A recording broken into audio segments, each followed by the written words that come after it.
Alhamdulillah, la haula wa la quwwata illa billah, amma ba'du. Bapak-bapak, ibu-ibu, saudara-saudara kaum muslimin rahimakumullah.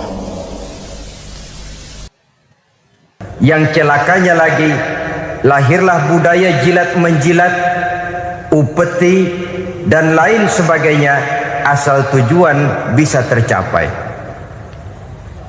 Sementara itu yang miskin ingin cepat menjadi kaya, sedang yang kaya ingin menjadi lebih kaya lagi. Kalau boleh tidak hanya sekedar dia saja yang kaya, anaknya harus kaya, cucunya tidak boleh miskin dan kere, bahkan cucu daripada cucunya pun harus jadi orang-orang kaya. Ini keinginan yang wajar. Setiap orang tua tentu tidak ingin meninggalkan anak cucunya dalam keadaan miskin dan terlunta-lunta.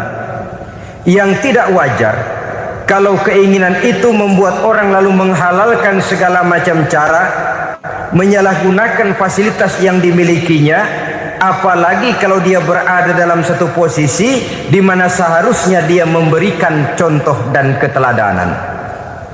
Maka akibatnya timbullah krisis wibawa, yang dari krisis wibawa ini mengendorlah disiplin. Sesungguhnya orang lalai, orang tidak mau berdisiplin karena di mukanya, di matanya, dalam pandangannya tidak ada lagi orang yang dianggapnya berwibawa. Dan wibawa itu hilang oleh karena orang merasa tidak ada keteladanan yang patut dijadikan contoh dalam kehidupannya. Inilah sesuatu yang kurang dirasakan di zaman kita sekarang ini. Bukan kurangnya teori, bukan kurangnya segala macam kaedah dan dalil, tetapi yang kita rasakan sekarang ini kurangnya contoh dan keteladanan dari orang-orang yang seharusnya memberikan contoh dan keteladanan itu. Berangkat dari sejarah dan kehidupan Rasulullah sallallahu alaihi wasallam, keberhasilan yang beliau peroleh, salah satu dasar utamanya ialah satunya kata dan perbuatan. Tidak bermental ganda, tidak bermain minyak di atas air, tidak menggunting dalam lipatan. Lidahnya adalah hatinya, ucapannya adalah perbuatannya, dan apa yang beliau ajarkan kepada orang lain, beliaulah pelaksana pertamanya. Saudara-saudara kaum muslimin rahimakumullah. Sementara itu pada sisi lain, yang miskin ingin cepat menjadi kaya, maka ia terjebak dalam prinsip tujuan menghalalkan cara apapun saja dilaksanakan asal dia bisa segera menjadi kaya. Maka salah satu jalan yang banyak dilaksanakan orang untuk mencapai kekayaan tanpa harus peras keringat dan banting tulang seperti umumnya orang adalah melalui satu jenis permainan yang umumnya kita kenal dengan nama judi. Ada dua bentuk dan pola daripada judi. Walaupun seiring dengan kemajuan ilmu pengetahuan dan teknologi canggih, peradaban manusia semakin tinggi, maka jenis macam judi yang dimainkan oleh manusia ikut-ikut menjadi canggih. Tetapi pada umumnya ada dua jenis macam judi itu. Pertama, ada judi yang dilakukan secara langsung, dalam arti seorang petaruh berhadapan dengan bandar atau orang berhadapan dengan orang. Dari judi yang dilaksanakan secara langsung ini, efek negatif yang segera bisa kita lihat dengan nyata. Pertama, timbulnya rasa dendam dan permusuhan. Walaupun orang nampak duduk berhadap-hadapan, walaupun kelihatannya mereka tertawa satu sama lain, tapi yakinlah itu cuma sekedar kulit saja. Pikiran yang ada dalam benak tiap-tiap orang yang terlibat dalam perjudian tidak lain ialah bagaimana saya bisa mengalahkan lawan main saya. Akibatnya tentu bisa kita pastikan akan timbullah dendam dan permusuhan bagi yang kalah, akan timbullah rasa sombong dan menganggap remeh orang lain bagi yang menang. Yang kedua, lalainya orang kepada apa yang menjadi tanggung jawab dan kewajibannya. Orang bisa lupa kepada anak dan istri. Kalau kepada anak dan istri saja sudah bisa lupa, apalagi kepada yang lain. sebab anak dan istri memang merupakan bagian daripada kehidupan kita. Konon lagi saudara, konon lagi keluarga yang lain, anak istri saja bisa terlupakan oleh penyakit dan permainan yang bernama judi ini. Yang ketiga, hilangnya rasa sayang kepada harta. Harta yang didapatnya dengan peras keringat dan banting tulang. Mungkin pergi pagi dan pulang sore. Setibanya dia di meja judi, apalagi uang tadi sudah bertukar dengan dalam bentuk koin, maka rasa sayang kepada harta itu tidak akan pernah ada lagi. Tetapi saudara-saudara, bagaimanapun juga, judi dalam artian langsung semacam ini hanya melibatkan orang-orang tertentu. Artinya selektif. Ada judi yang lebih berbahaya daripada jenis ini, perjudian massal. Taruhlah roulette dan kasino itu judi.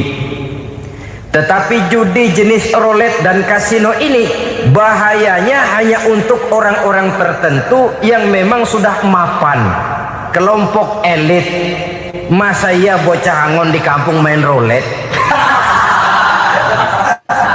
Apa ia yang tinggal di pinggir kali kenal kasino?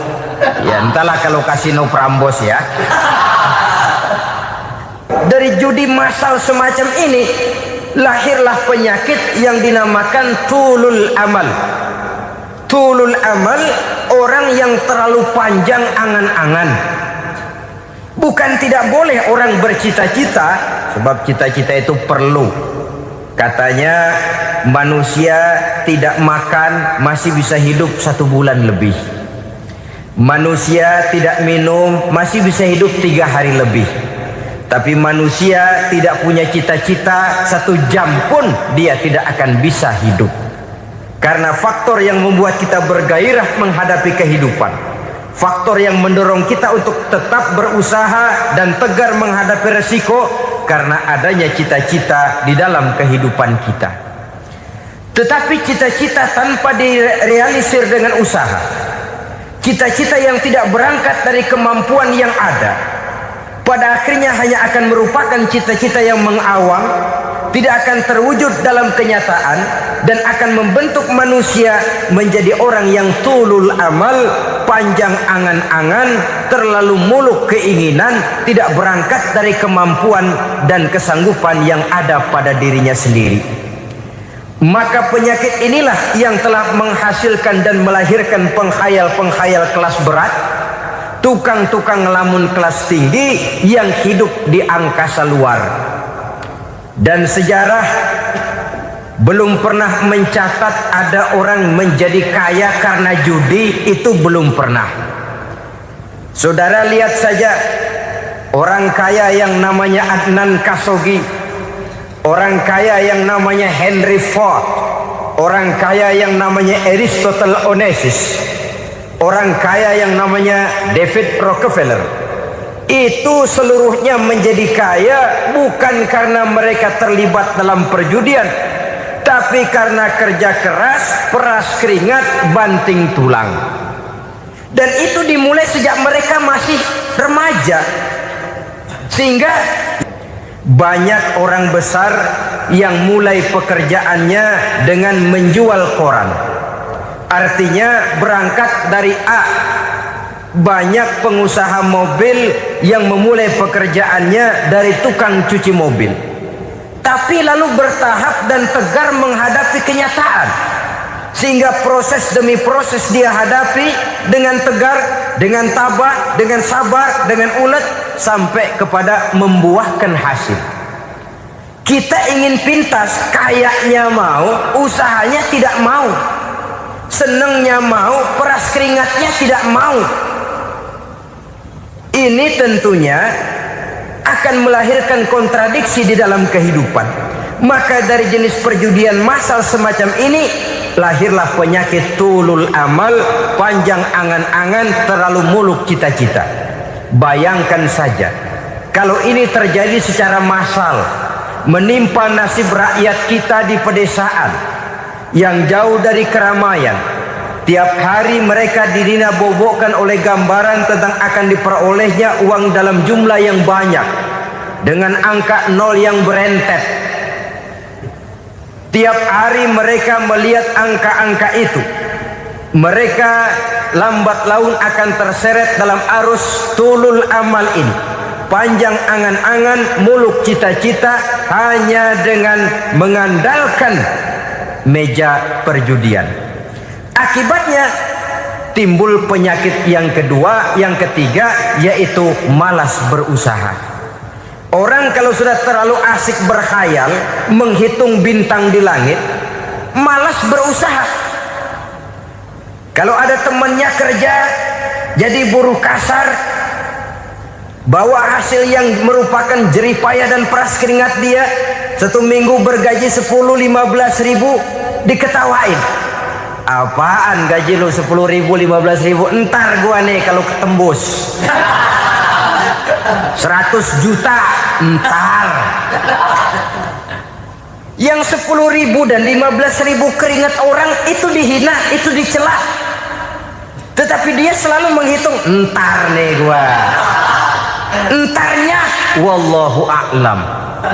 Saudara hadirin yang saya muliakan, timbullah sikap malas. Padahal di tengah negara sedang membangun di berbagai bidang kehidupan.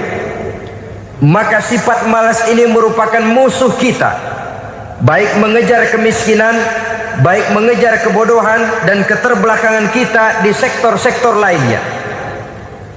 Alangkah akan terganggunya roda pembangunan di negara kita ini jikalau sebagian besar rakyat dihinggapi oleh penyakit malas, yang malas ini dilatar belakangi oleh penyakit tulul amal, terlalu muluk angan-angan, yang angan-angan ini dininabobokan oleh keinginan untuk mendapatkan untung yang besar tanpa peras keringat dan banting tulang. Sasaran yang lebih jauh, dan ini yang paling kita khawatirkan, hancurnya kubu-kubu pertahanan moral daripada bangsa kita. Kita sependapat bahwa lebih penting daripada membangun jembatan adalah membangun manusia yang membangun jembatan. Bahwa lebih penting daripada mengaspal jalan raya adalah membangun mental manusia yang melaksanakan pengaspalan itu. Dengan kata lain, membangun dan mempersiapkan manusia pembangunan. Tanpa itu, maka saya merasa khawatir kalau nanti kita tidak akan sampai kepada target yang kita harapkan oleh karena kandas di tengah jalan. Saudara-saudara kaum muslimin rahimakumullah, Islam sebagai agama yang mengajarkan manusia untuk berusaha dan mengeluarkan segala kemampuan untuk melaksanakan segala usahanya itu, sangat membenci sifat malas, sangat membenci sifat tulul amal atau panjang angan-angan.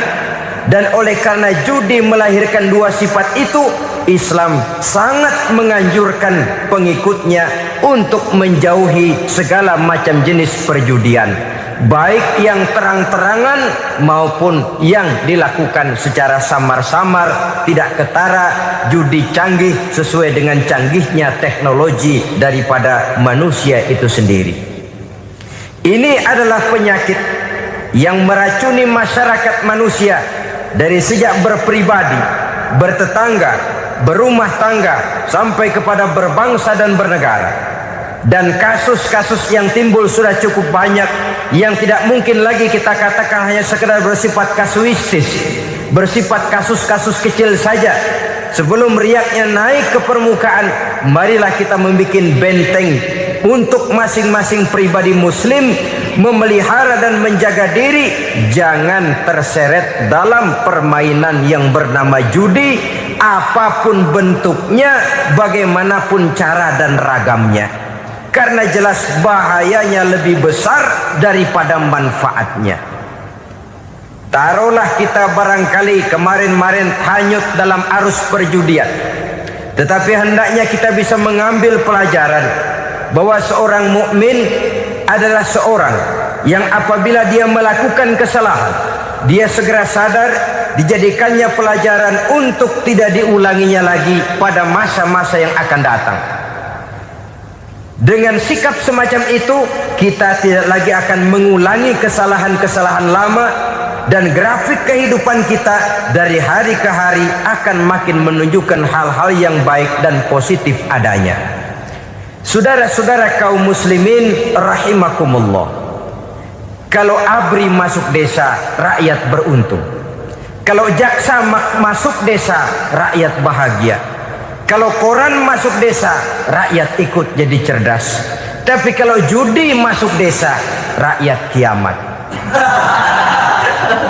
Pembangunan akan terbengkalai, roda perekonomian akan lesu. Karena mestinya orang membelanjakan uang untuk sesuatu yang dia perlukan, akhirnya dia belanjakan untuk sesuatu yang dia tidak perlukan, karena gambaran, khayalan akan mendapat keuntungan yang jauh lebih besar lagi. Padahal istilah orang-orang tua kita dulu, lebih baik makan singkong betulan daripada makan roti ngimpi. Artinya uang yang 1.000-2.000 rupiah itu lebih baik dibelikan beras, dimasak, makan bersama anak dan istri, terasa nikmat dan halalnya, ketimbang beli kertas lalu ngelamun, menghayal, menghitung yang bukan-bukan. Itu kertas dibolak madep ulon, dibolak madep mudik, diputar sana, diputar sini, akhirnya palanya ikut muter. Kira-kira apa yang cocok? Masih belum puas, kertas dilihat, orang gila ditanyain. Sudah tahu waras, orang gila yang ditanya. Masih belum puas, nanya orang gila, tidur di kuburan. Allahu Akbar. Padahal di rumahnya tempat tidurnya empuk, anget, nggak ada nyamuk. Kuburan, tidur di kuburan. Dampak-dampak negatif yang semacam ini pada gilirannya mau atau tidak mau akan menyeberang kepada garis akidah, membahayakan dan mengancam nilai-nilai tauhid yang kita miliki. Sudah kertas dibolak-balik, tidak puas, orang gila ditanya. Orang gila ditanya belum maram, tidur di kuburan. Barangkali ada bisikan. Saudara hadirin yang saya muliakan, memang walaupun wahyu sudah berhenti, tapi Allah masih memberikan ilham kepada hamba-hambanya yang dikehendakinya. Tetapi ilham itu bentuknya positif. Kalau saudara pagi-pagi berniat, tahu-tahu datang pikiran nanti malam mau ngaji, itu namanya ilham. Kalau saudara sedang merenung, tahu-tahu datang pikiran, saya mau sedekah, itu namanya ilham, bentuknya positif. Tapi kalau ngelamun, tahu-tahu datang pikiran nomor sekian sekian sekian pasang, itu bukan ilham, itu belis. Saudara hadirin yang saya muliakan, tidak puas tidur di kuburan, cari yang lebih paten lagi, dukun ditanya. Nah, saya ingin menuduhkan persoalan. Apa tidak boleh orang ziarah kubur? Apa tidak boleh orang pergi ke dukun? Ini dalam kaitannya dengan judi, karena ini penyakit yang sudah merajalela, mewabah di kalangan masyarakat kita di lapisan yang bawah ini. Saudara hadirin yang saya muliakan, ziarah kubur bukan saja boleh, malah dianjurkan oleh Nabi. Tetapi ziarah kubur yang dianjurkan oleh Nabi itu dengan tujuan pertama, agar orang ingat kepada mati. Kafa bil mauti wa'izah, kata Nabi. Cukup dengan mengingat mati menjadi pelajaran bagi kamu semua. Maka etikanya diajarkan, kalau saudara ziarah kubur, sampai di depan pintu kubur itu kan, Assalamualaikum ya ahlal kubur wa inna insyaallahu bikum lahikun. Kami satu saat insya Allah pasti akan menyusul kamu. Kalau kamu sekarang berbaring di sini, satu saat kami akan berbaring di sini. Ziarah kubur mengingatkan orang kepada mati. Orang yang ingat kepada mati, gaya hidupnya lain dengan orang yang tidak ingat mati. Nah, orang kalau kalau nggak ingat mati, gaya hidupnya nggak terkontrol. Kalau dia berkuasa, Fir'aun. Itu nggak ingat mati. Kalau dia kaya, Korun. Sudah gambarannya nggak merupakan gambaran-gambaran yang baik. Orang yang ingat mati, dia berkuasa, dia berlaku adil. Satu saat saya akan mati dan ini akan dimintakan pertanggungan jawab. Orang kaya ingat mati, dia akan jadi pemurah. Kenapa? Kalau saya diberikan ilmu, pertanyaan akhirat cuma satu, ilmumu kau amalkan untuk apa? Kalau saya diberikan umur panjang, pertanyaan akhirat cuma satu, umurmu kau habiskan di mana? Tapi jikalau saya diberikan harta, pertanyaan akhirat ada dua, hartamu kau dapat dari mana, kau belanjakan kemana? Depannya ditanya, belakangnya ditanya. Dapat dari mana, dibelanjain kemana? Sebab dua-duanya berkaitan dengan kegiatan. Kadang-kadang dapatnya dari jalan yang baik, tapi keluarnya ke tempat yang tidak baik, itu pun tidak betul. Atau dapatnya dari yang tidak baik, tapi dibelanjakan untuk yang baik, itu pun tidak bisa diterima. Oleh karenanya, dengan mengingat mati, gaya hidup seseorang jadi terkontrol karenanya. Yang kedua, dianjurkan kita untuk berziarah kubur itu mendoakan orang-orang yang sudah meninggal. Mal mayyitu fi qabrihi illa kal gharikil mutaghawis, kata Nabi. Orang yang sudah meninggal itu di alam barzakhnya adalah seperti orang yang tenggelam di lautan, menunggu doa dari keluarganya yang masih hidup. Apakah itu anaknya, kemenakannya, cucunya, dan lain sebagainya.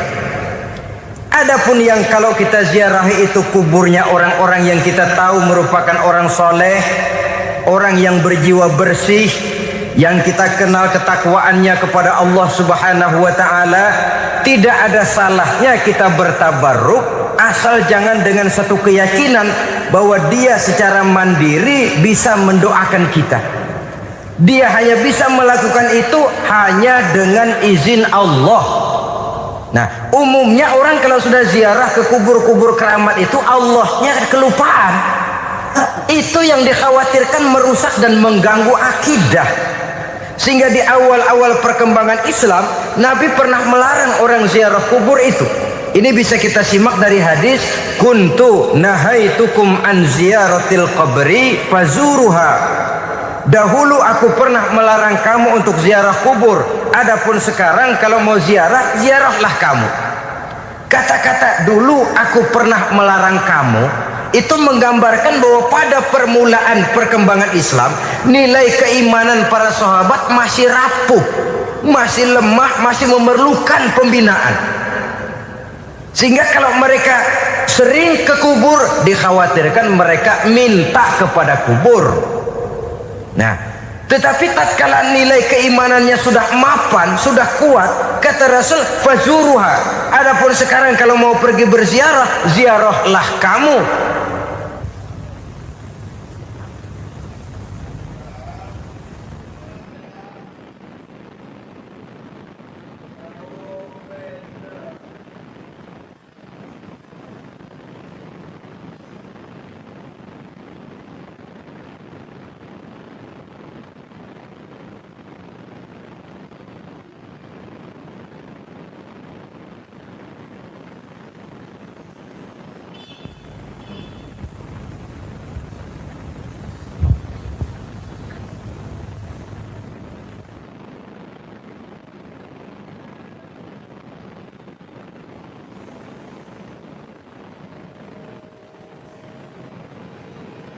Saudara hadirin yang saya muliakan, jadi jangan melupakan Allah.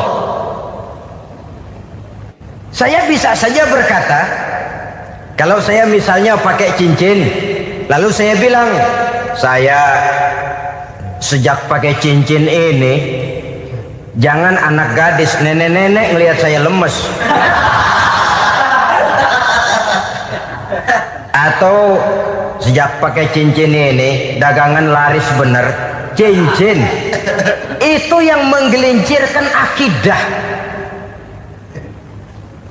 Untuk tidak tergelincir, orang harus tidak melupakan Allah. Dia bisa berkata, alhamdulillah Allah memberikan keistimewaan kepada batu cincin saya. Batu cincinnya tidak apa-apa, Allah yang memberikan keistimewaan. Ini dalam bentuk yang langsung. Dalam bentuk yang tidak langsung kita bisa lihat, misalnya kalau petani ditanya, oh ini bisa panen besar ini rahasianya apa Pak? Oh, pupuk urea. Pupuk urea. Nah, Allah nomor 16. Seorang petani yang baik keimanannya, dia akan berkata, kami bisa panen besar karena izin Allah. Lah kalau pupuknya mah pakai pupuk urea, izin Allahnya dulu, baru kemudian pupuknya nyusul. Jadi sebenarnya bukan cuma pergi ke dukun yang bisa merusak keimanan, pergi ke dokter juga bisa loh merusak keimanan. Kalau berkeyakinan bahwa dokter itulah yang memberikan sembuh, kenapa akidah saudara tidak tergelincir karenanya? Dokter hanya memberikan obat dan resep, sembuh itu datangnya dari Allah. Ini yang diungkapkan lewat lisan Nabi Ibrahim alaihissalam, wa iza maridtu fahuwa yashfini. Apabila aku sakit, dialah Allah yang memberikan sembuh. Memberikan sembuh. Jangan juga menyalahartikan ayat ini. Ada ayat begini sakit terus nekat. Udah nggak usah berobat dah, memang penyakit dari Tuhan. Ntar waktunya baik ya baik dah. Udah ampek terus dah. Orang yang berobat saja belum tentu sembuh, apalagi yang tidak berobat. Sama juga orang nggak sembahyang kita ajakin ngotot, lu juga yang sembahyang belum tentu masuk surga katanya. Lah yang sembahyang belum tentu masuk surga, bagaimana cengoran lu yang nggak sembahyang?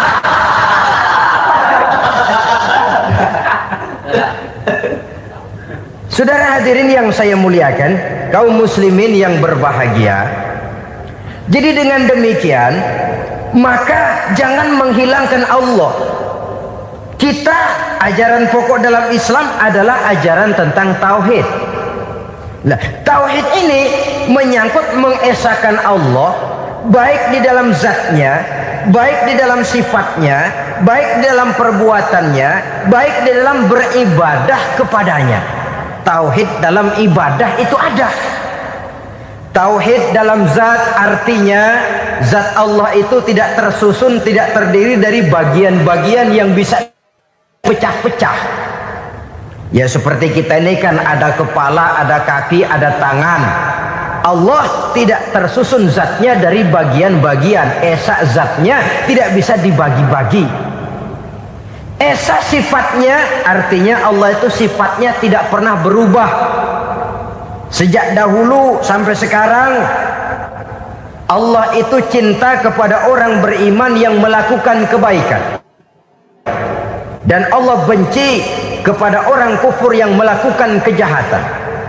Mustahil satu saat Allah berubah. Orang kufur yang berbuat kejahatan didemenin, orang mukmin yang berbuat kebaikan dikeselin. Misalnya tahun 2000 Tuhan giliran jengkel sama orang mukmin.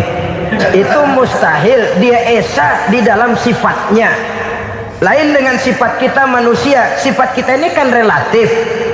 Ada saatnya kita senang, lain saat yang kita senang betul kita caci maki. Hari ini kita caci maki, besok kita puji.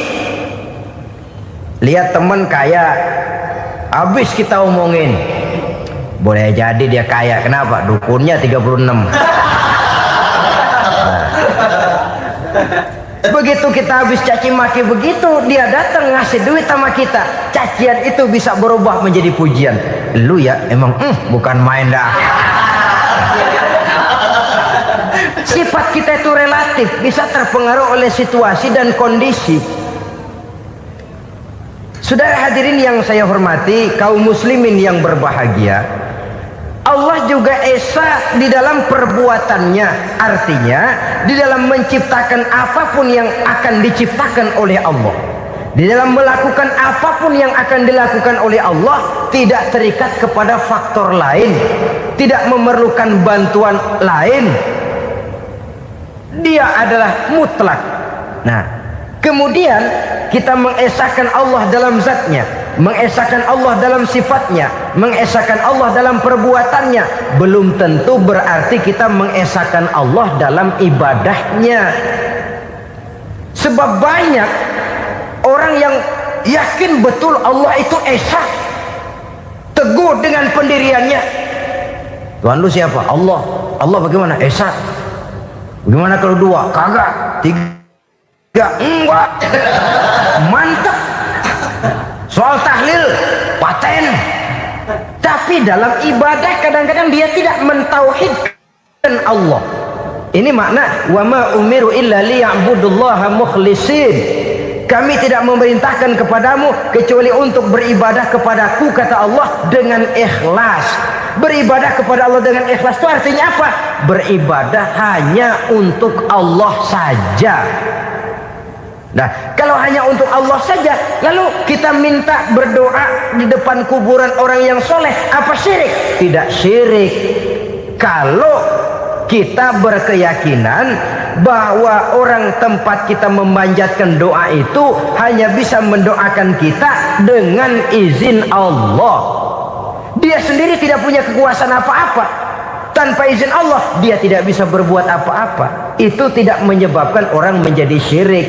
Sama saja dengan kalau saya berkata tadi, alhamdulillah Allah telah memberikan keistimewaan kepada batu cincin saya. Apa salahnya Allah memberikan keistimewaan kepada benda-benda mati? Allah memberikan keistimewaan kepada Hajar Aswad, benda mati. Allah memberikan keistimewaan kepada Masjidil Haram, benda mati. Allah memberikan keistimewaan kepada Ka'bah, benda mati. Orang tawaf keliling Ka'bah, sembahyang di Masjidil Haram, sujud menghadap kepada Ka'bah, apakah jadi syirik? Tidak. Kita yang menyembah Ka'bahnya, kita menyembah yang punya Ka'bah itu. Nah, di sini kita lihat bahwa fungsi Ka'bah hanya merupakan wasilah. Tapi kalau Allahnya kita hilangkan, jadilah kita penyembah batu. Hanya saja batu itu berbentuk 4 bernama Ka'bah. Sa'i, orang yang melaksanakan haji, lari-lari antara Safa dan Marwah, amalan apa itu? Seakan-akan kita menghormati bukit-bukit, gunung-gunung.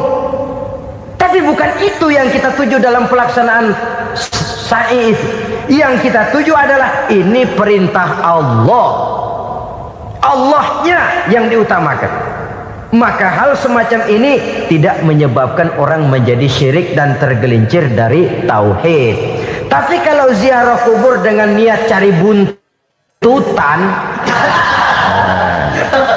nomor yang cocok, ini niatnya saja sudah salah. Nah, kalau berangkat dengan niat yang salah, sampai di sana saya yakin, seyakin-yakinnya amalannya pasti salah. Lah, kubur yang diziarahin bukan kubur orang soleh. Ya mana ada orang soleh ngasih kode buntut. Ada juga orang salah. Orang soleh itu kadang-kadang dia nggak tahu kuburan siapa, nongkrong aja di situ. Memang sulit, saudara-saudara. Mental ya, namanya mental. Kalau memang mental sudah mental judi, apa saja bisa dijudiin. Jadi orang nggak perlu sebenarnya pemerintah terlalu gini, nggak usah. Kembali saja kepada mental. Kalau mental memang sudah mental judi, apaan aja bisa dijudiin. Pulang tengah malam nabrak babi, aha, babi yang keluar nih.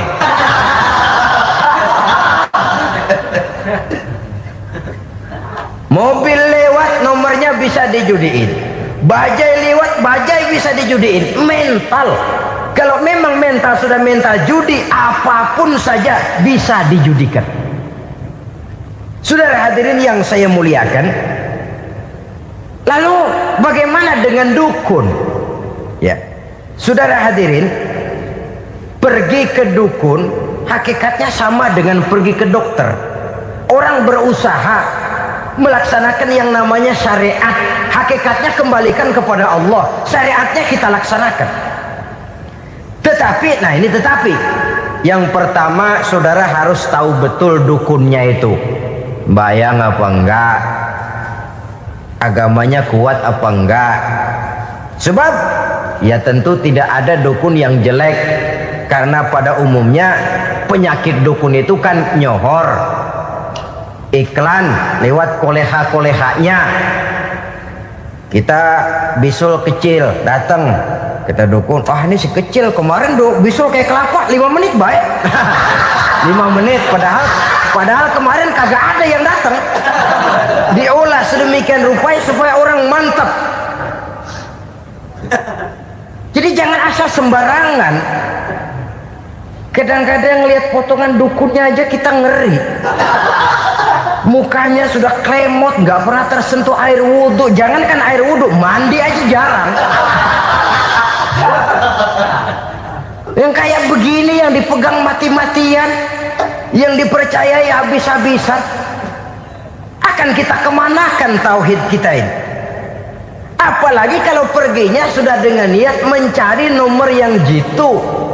Itu saya katakan lagi tadi, berangkat saja sudah dengan niat yang salah. Orang berusaha silahkan. Sama juga kita ke dokter. Oleh dokter kan setelah diperiksa penyakit kita, lalu dianalisa, oh ini penyakitnya ini, kemudian diberikan obat. Lah obat itu kan tentu ada aturan minumnya tuh. Yang kapsul ini sehari 3 kali, yang tablet ini sehari 2 kali. Kalau kita minumnya kelebihan, overdosis namanya. Saking pengen cepet baik, sekali minum 10 tablet. Ya memang nggak sakit-sakit lagi, tapi nggak hidup sudah. Habis. Kita pun dalam melaksanakan amalan hidup beragama begitu. Saudara datang kepada kiai, orang-orang soleh, meminta amalan, wiridan, itu jangan sampai overdosis. Tidak sesuai dengan kemampuan pribadi.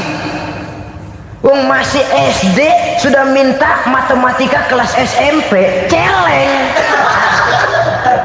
Baru SMP sudah minta diajarkan filsafat kelas perguruan tinggi, semaput.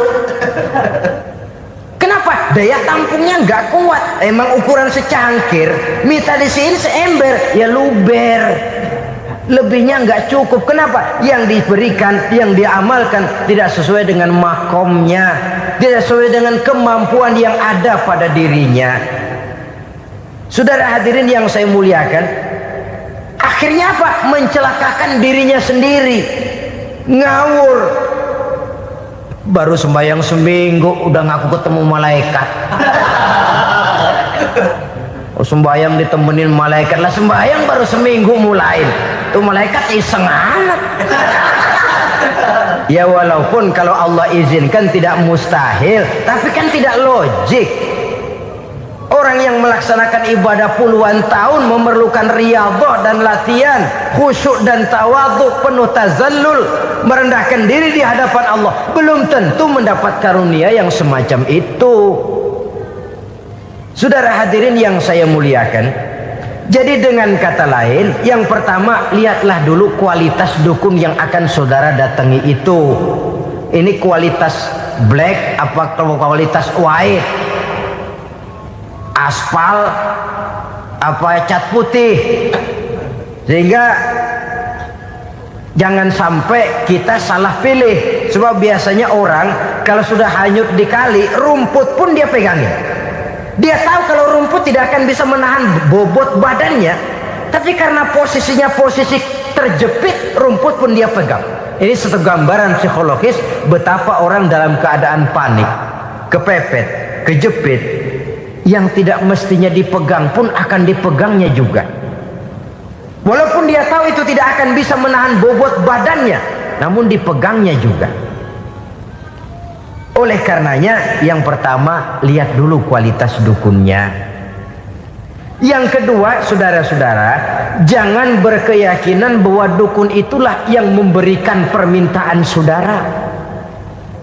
Si dukun hanya bisa dengan izin Allah. Nah ini kuncinya. Kalau izin Allahnya dihilangkan, dan ini yang jarang. Biasanya kalau kita diajak ke dukun, di sono aja paten banget, Abah Ano, abah ini, abah anu, abah-abah. Lah, lalu pikiran kita kan terfokus. Dikala itulah kita mulai menyampingkan Allah. Di situ yang dikhawatirkan nilai tauhid kita jadi tergoyah karenanya. Bahwa orang yang kita datangi, yang kita kenal kesolehan dan ketakwaannya, hanya bisa memberikan pertolongan dengan izin Allah. Dengan izin Allah dia doakan kita dan doanya kabul. Dengan izin Allah dia penuhi hajat kita dan hajat kita jadi terlaksana, jadi kenyataan dengan izin Allah. Sebab Allah itu memberikan keistimewaan. Ada waktu istimewa, ada tempat istimewa, ada jam istimewa. Kenapa sih sedekah hari Jumat dengan sedekah hari Kamis pahalanya kok lebih besar hari Jumat? Karena itu waktu istimewa. Kenapa untuk sembahyang sunnah dianjurkan sepertiga malam yang terakhir? Karena itu waktu istimewa. Kenapa doa di Multazam, di dekat Hajar Aswad, di Hijr Ismail, di Raudhah dikabulkan Allah? Karena itu tempat istimewa. Memang kadang-kadang ada orang berkata, kalau mau berdoa kenapa mesti di kuburan wali? Di rumah juga berdoa, Tuhan dengar. Betul, Tuhan dengar, bahkan tidak berdoa pun Allah tahu isi hati kita. Tapi soal dikabulkan atau tidak, itu hak Allah. Dan Allah memberikan fasilitas kepada tempat-tempat tertentu dan istimewa. Dan itu diajarkan oleh Nabi. Di Raudhah perbanyak doa. Kenapa? Itu tempat yang mustajabah. Artinya Allah memberikan keistimewaan kepada tempat-tempat tertentu. Dalam konteksnya dengan ini, makom para aulia, para wali, para ulama soleh, tidak ada salahnya kita berdoa di sana, bertawassul, bukan meminta kepada si kiai, bukan meminta kepada si ulama, bukan meminta kepada si wali, meminta kepada Allah melalui tempat yang orangnya kita yakin dekat dengan Allah. Walaupun Allah tidak memerlukan perantara, itu jelas. Allah tidak memerlukan calo, memang. Tapi Allah menyediakan waktu dan tempat-tempat istimewa. Itu harus kita manfaatkan untuk mendekatkan diri dan berdoa kepadanya. Saudara-saudara kaum muslimin rahimakumullah, saya kembali dalam konteksnya dengan dukun yang akhir-akhir ini jadi populer karena merajalelanya judi sampai kepada desa-desa, pedesaan-pedesaan terpencil, yang akibatnya menjauhkan orang dari nilai tauhid. Padahal benar kalau orang berkata kadzabal munajjimun walau sodaku, tukang-tukang ramal itu bohong walaupun benar. Kalaupun betul, kebetulan. Itu maksudnya bohong walaupun betul, betulnya betul kebetulan. Maka para remaja itu biasanya gemar kepada membaca bintang Anda minggu ini, kan begitu toh? Nah, apa Aries, apa Virgo, apa Leo dan sebagainya, dan itu memang menarik untuk dibaca. Rezeki sebelah kulon, asmara anget. Saudara hadirin, hal yang semacam ini boleh saja untuk dibaca, tapi tidak untuk diyakini kebenarannya. Boleh saja untuk dibaca, tapi tidak untuk diyakini kebenarannya. Karena meyakini kebenarannya sama saja dengan mendahului Allah. Dan itu bisa menggelincirkan nilai-nilai tauhid kita. Tauhid dalam ibadah, saya katakan tadi, menyembah hanya kepada Allah, bermohon hanya kepada Allah dengan menggunakan fasilitas-fasilitas yang disediakan oleh Allah, baik berupa waktu maupun tempat-tempat tertentu dan orang-orang. Ya, kalau waktu dan tempat saja ada yang diberikan keistimewaan oleh Allah, padahal tempat itu benda mati, apalagi manusia yang merupakan makhluk hidup. Saudara hadirin yang saya muliakan, saudara-saudara kaum muslimin yang berbahagia, sehingga dengan demikian kita tetap menjaga nilai-nilai akidah. Dan dengan ini syariat kita laksanakan tanpa membuang hakikat. Sebab hakikat tanpa syariat itu kosong. Syariat tanpa hakikat juga tidak ada tujuan. Yang penting hati bersih, nggak sembahyang nggak apa-apa. Mana bisa begitu, Mas? Kalau memang hati bersih nggak usah sembahyang nggak apa-apa. Nabi Muhammad dulu berhenti dong sembahyang. Sebab beliau orang yang hatinya paling bersih. Nah, orang yang hatinya paling bersih saja sembahyang yang nggak berhenti, masa kita lalu mau berhenti? Yang penting kan kita bisa dekat dengan Allah melalui perasaan, banyak-banyak ingat. Apa itu sembahyang? Macam-macam. Itu hakikat saja tanpa syariat ya tidak bisa. Syariat saja tanpa hakikat juga gerak lahir yang tanpa roh namanya. Kita melakukan sholat tapi kita tidak tahu untuk apa kita sholat dan kenapa kita sholat dan siapa yang kita sembah di dalam kita sholat. Sehingga dengan demikian keduanya tidak bisa terpisahkan satu sama lain, seperti halnya kulit dan isi. Barangkali pernah saya ingatkan, kulit penting, isi pun juga penting. Hakikat penting, syariat juga penting. Dan kita jangan salah mengartikan terjebak dalam ucapan-ucapan yang masih memerlukan penafsiran, sehingga lalu kita cenderung mendiskreditkan dan menjelekkan para wali. Misalnya ada ucapannya Syekh Abdul Qadir Jailani yang berkata begini, barang siapa yang masuk ke rumahku lalu ia memakan makananku, maka ia akan masuk surga. Ini kalau ucapan ini dipahami secara apa adanya, ya jelas orang bisa tergelincir. Tapi kalau ditafsirkan secara betul, siapa yang masuk ke dalam rumahku? Di mana rumah Syekh Abdul Qadir? Di mana umumnya rumah para wali? Di masjid. Jadi siapa yang masuk ke dalam rumahku? Masjid. Lah kalau sudah di dalam masjid, makanannya apa? Getuk. Tentu saja tidak. Kalau sudah di masjid itu ya makanannya ya wirid, zikir, tahajud, baca Quran, paling kurang i'tikaf. Jadi siapa yang masuk ke masjid lalu dia sujud, wirid, zikir, ya jelas saja surga. Jangan membaca ucapan ini lantas rame-rame nyari bekas rumah Syekh Abdul Qadir. Rame-rame masuk ya rumah kecil. Saudara hadirin, kita terlalu terpaku kepada materi ucapan dan melupakan filsafat daripada ucapan itu sendiri. Dalam kondisi yang sedemikian sangat boleh jadi orang lalu tergelincir karenanya. Oleh karena itulah saudara-saudara, saya kembali kepada satu prinsip, bahwa sebenarnya dengan tidak perlu menyalahkan pihak-pihak lain, mari kita kembali kepada sikap mental kita sebagai muslim. Kalau mental memang sudah mental penjudi, apapun bisa dijudikan. Tapi kalau mental itu tidak ada, walaupun di kiri kanan dan depan belakang banyak dibuka tempat-tempat perjudian, saya yakin kita akan mampu menahan dan menjaga diri. Sikap mental inilah yang memerlukan pembinaan dari kita semua. Sehingga dengan demikian kita akan menjadi pribadi-pribadi yang bisa bertahan dari segala gempuran-gempuran yang datang dari luar karena adanya prinsip ketahanan mental itu tadi. Sekali lagi saya ingatkan bahwa judi selamanya tidak akan pernah mendatangkan kebahagiaan. Judi tidak akan membuat orang menjadi kaya. Judi tidak akan membuat orang makin akrab berteman dan bersaudara.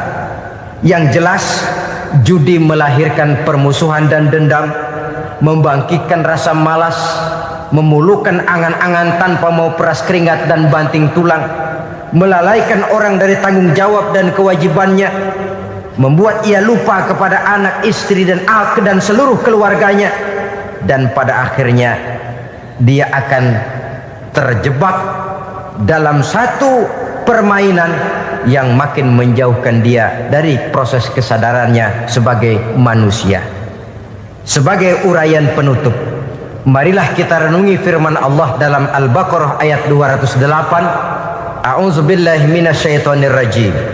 Ya ayyuhalladzina amanu dukhulu fis silmi kafah wa la tattabi'u khutuwati syaitan innahu lakum aduwwum mubin. Hai orang-orang yang beriman, masuklah kamu ke dalam keselamatan, masuklah kamu ke dalam Islam secara keseluruhan. Jangan kamu mengikuti jejak-jejak setan, karena setan adalah musuhmu yang nyata dan jelas. Judi termasuk jejak-jejak yang ditinggalkan oleh setan untuk diikuti oleh kita agar kita mendapatkan kesengsaraan baik di dunia, lebih-lebih di akhirat nanti. Semoga Allah selamatkan kita, Allah selamatkan seluruh bangsa kita dari penyakit-penyakit judi yang melahirkan efek-efek negatif dalam kehidupan. Terima kasih atas perhatian saudara. Mohon maaf atas segala kekurangan. Usikum wa nafsi bitaqwallah. Wassalamualaikum warahmatullahi wabarakatuh. Waalaikumsalam warahmatullahi wabarakatuh. Bapak-bapak, ibu-ibu, saudara-saudara kaum muslimin rahimakumullah. Murai di dahan dan koko ayam di kandang. Dunia ini penuh dengan berbagai macam kesibukan. Sejak dari petani yang turun ke ladang, pedagang yang berangkat ke pasar, pelajar yang menuju sekolah, sampai kepada pegawai yang berangkat ke kantor, seluruhnya tidak lain untuk mencari sesuatu yang bernama bahagia. Setiap orang menginginkan kebahagiaan, dan tidak seorang pun menginginkan kesengsaraan dalam kehidupan ini. Namun nyatanya tidak setiap orang yang ingin bahagia mengetahui jalan yang harus ditempuhnya untuk sampai kepada kebahagiaan itu.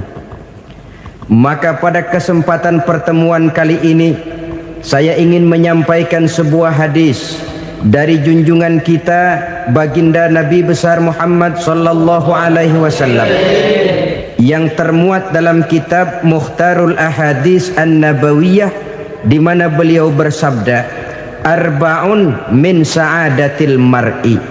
Ada 4 perkara yang merupakan tanda dari orang bahagia.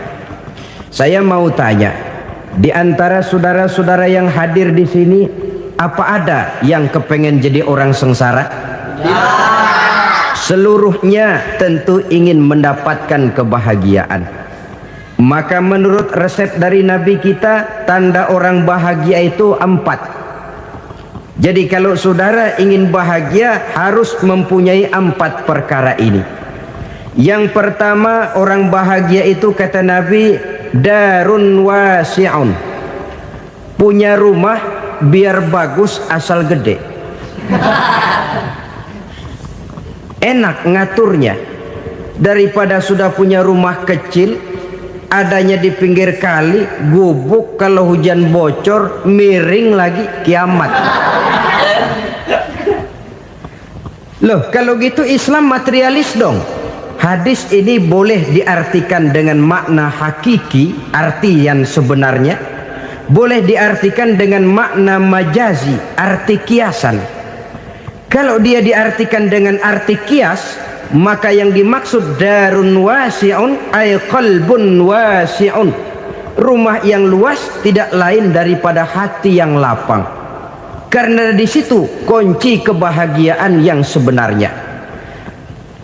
Walaupun kita cuma tinggal di petak berukuran 2 kali 3 meter, kalau hati kita luas-luas rasanya rumah itu. Tapi biar rumah kita halamannya saja puluhan ribu hektar, ada kolam renangnya, kamar tidurnya tidak lagi terhitung. Kalau hati yang menempati rumah itu sempit, maka akan terasa sempit jugalah rumah itu. Tempat bergantungnya tidak lain adalah hati. Marilah kita mencoba melihat berbagai pandangan orang tentang bahagia ini. Ada orang menyangka bahwa bahagia itu kalau dia mendapatkan harta yang sebanyak-banyaknya. Siapa yang banyak harta, dialah raja. Apa yang dia mau, seluruhnya bisa dibeli. Keamanannya, dia bisa menyewa petugas. Seluruh fasilitas untuk menyenangkan kehidupannya bisa dibeli. Pendeknya, hartalah segala-galanya dalam kehidupan. Sampai ada pepatah mengatakan, innad darahima fil amakini kulliha taksur rijala mahabatan wa jalala. Sesungguhnya harta, dinar, dirham, uang di mana-mana selalu bikin hebat orang yang memilikinya. Coba lihat, orang yang punya duit sama yang enggak punya duit, jangan gaya hidupnya, gaya jalannya aja lain. Wahia lisanun liman arada fasahatan, wahia silahun liman arada qitala. Uang adalah senjata yang paling ampuh bagi orang yang mau pergi perang, dan lidah yang paling fasih bagi orang yang mau bicara. Kalau bicara dengan lidah macet, cobalah bicara dengan harta, lancar. Sampai ada pepatah demikian, segalanya bisa diatur dengan harta. Maka di kalangan orang yang berpandangan semacam itu, seluruh kegiatan hidupnya hanya terfokus kepada bagaimana mengumpulkan harta yang sebanyak-banyaknya. Tidak peduli halal haram, tidak kenal sore pagi siang dan malam, tidak sempat sujud, jauh dari agama, jauh dari kehidupan yang bersifat ruhaniyah, jauh dari Allah dan sebagainya. Sampai dalam Al-Quran dikelompokkan dalam kelompok yang dinamakan lumazah. Allazi jama'a malahu wa addadah yahsabu anna malahu akhladah. Mereka mengumpul-ngumpulkan harta sebanyak-banyaknya dan menyangka bahwa harta yang banyak itu dapat mengekalkan hidupnya, mengekalkan kekayaannya, mengekalkan kebahagiaannya. Saudara hadirin yang berbahagia, kalau pandangan hidup ini benar, artinya kalau harta memang merupakan satu-satunya hal yang dapat membuat orang bahagia, tentu di rumah mewah tidak akan pernah ada tangis derita.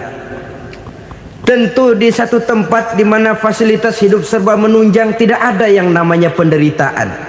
Tapi suka dan duka, sedih dan gembira, senyum dan tawa adalah milik setiap orang, baik dia punya harta maupun dia tidak punya harta.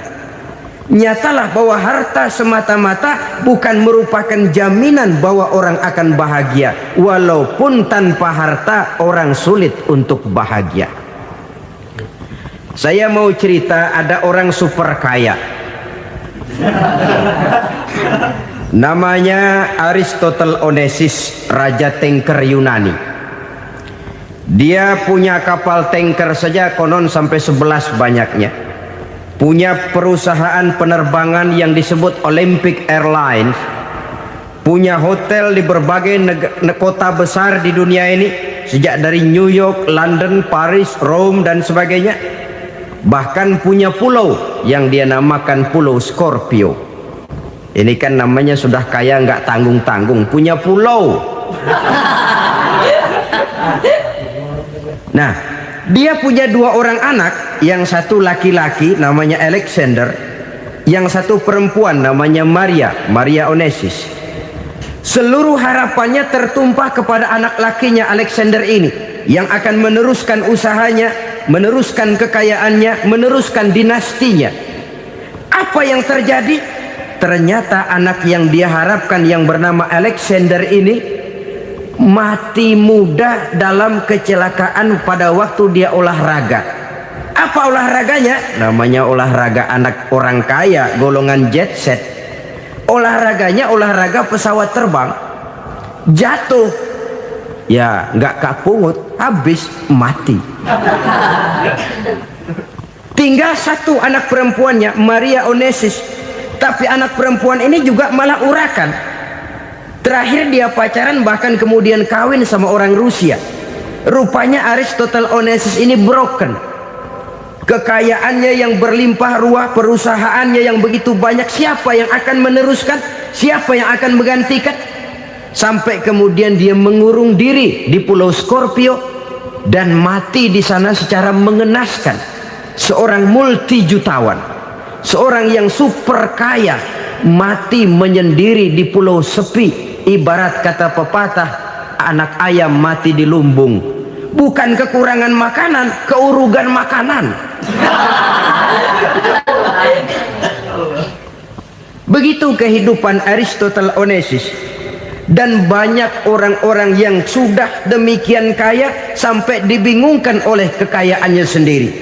Telusurilah kehidupan David Rockefeller misalnya, Henry Ford misalnya, Adnan Khashoggi misalnya, multi jutawan yang kadang-kadang dibuat keder oleh kekayaannya sendiri. Pantas ketika Imam Ali ditawarkan orang, "Ya Ali, kalau kepadamu disuruh pilih ilmu atau harta, kau pilih mana?" Ya jelas pilih ilmu dong. Kenapa? Pertama, ilmu kalau kita berikan kepada orang lain tambah. Tapi harta kalau kita berikan kepada orang lain kurang. Saudara punya uang 10.000, dibagi orang 5.000, jelas uang saudara berkurang. Tapi saudara punya ilmu diberikan kepada orang lain bisa, saudara pun makin mantap. Tidak lantas jadi bodoh karena ngajarin orang. Saudara bisa Fatihah lalu mengajarkan orang Fatihah. Orang bisa, saudara pun makin hafal. Tidak lantas setelah diajarin orang ilmunya hilang.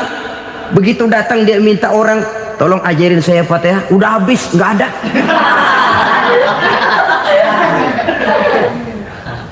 Yang kedua kata Imam Ali, ilmu menjaga kita. Kalau harta kita yang harus jaga.